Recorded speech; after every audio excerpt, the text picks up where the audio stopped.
Assalamualaikum warahmatullahi wabarakatuh. Perkenalkan, saya Orisia Trihotul Ulum dari 12 IPA 3, absen 29. Di sini saya akan membahas beberapa hal mengenai Konferensi Asia Afrika atau yang biasa disebut dengan KAA. Yang pertama, saya akan membahas tentang latar belakang. Penyelenggaraan KAA diawali dari ide Soekarno yang disampaikan oleh Ali Sastro Amijoyo dalam Konferensi Kolombo.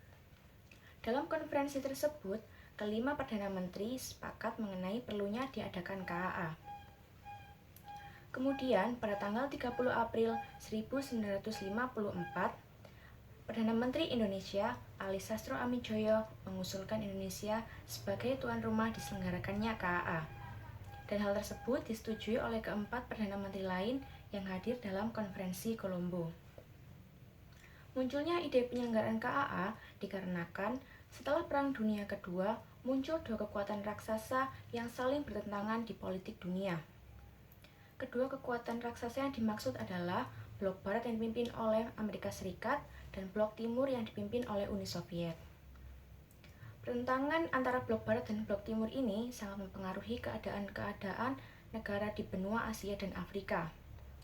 Hal ini dikarenakan pada awal tahun 1950-an, benua di Asia dan Afrika menjadi ajang pertentangan antara kedua blok tersebut.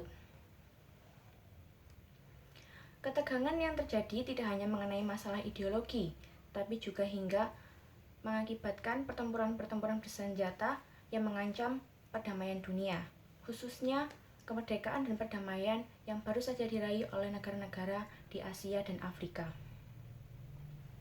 Konferensi Asia Afrika berlangsung pada tanggal 18 sampai 24 April 1955, tepatnya di Gedung Merdeka, Bandung. Dan dihadiri oleh 29 negara dengan 5 negara sebagai sponsor KAA. 5 negara sponsor ini sekaligus merupakan pelopor diselenggarakannya KAA. Mereka adalah Ali Sastro Amijoyo, Perdana Menteri Indonesia, Muhammad Ali Bogra, Perdana Menteri Pakistan, Jawaharlal Nehru, Perdana Menteri India, Sir John Kotelawala, Perdana Menteri Sri Lanka, dan UNO, Perdana Menteri Myanmar. Selanjutnya, saya akan membahas tentang tujuan KAA. KAA sendiri memiliki 4 tujuan pokok. 1. Untuk memajukan goodwill atau kehendak luhur dan kerjasama di antara bangsa-bangsa Asia dan Afrika. Yang kedua, untuk mempertimbangkan persoalan-persoalan dan hubungan di bidang sosial, ekonomi, dan kebudayaan negara yang diwakili. Yang ketiga, untuk mempertimbangkan persoalan-persoalan yang berupa kepentingan khusus di antara bangsa-bangsa di Asia dan Afrika. Dan yang terakhir, keempat, untuk meninjau kedudukan Asia dan Afrika dan rakyat-rakyatnya di dunia serta sumbangan yang dapat mereka berikan guna memajukan perdamaian dan kerjasama di dunia. Selanjutnya adalah hasil KAA. Hasil KAA dikenal sebagai Dasar-Sila Bandung, yang isinya 1. Menghormati hak dasar manusia dan tujuan-tujuan serta asas-asas yang termuat dalam Piagam PBB. Yang kedua, menghormati kedaulatan dan integritas teritorial semua bangsa. Yang ketiga, menghormati persamaan semua suku dan bangsa, baik besar maupun kecil.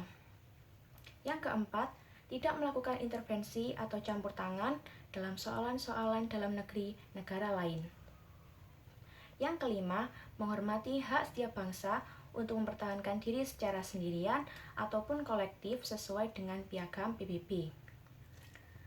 Yang keenam, tidak menggunakan peraturan-peraturan dari pertahanan kolektif untuk bertindak demi kepentingan khusus dari salah satu negara besar dan tidak melakukannya terhadap negara lain. Yang ketujuh, tidak melakukan tindakan-tindakan, ancaman agresi, maupun penggunaan kekerasan terhadap integritas wilayah dan kemerdekaan politik suatu negara. Yang kedelapan, menyelesaikan setiap perselisihan internasional dengan jalan damai menurut pilihan pihak-pihak yang bersangkutan sesuai dengan Piagam PBB.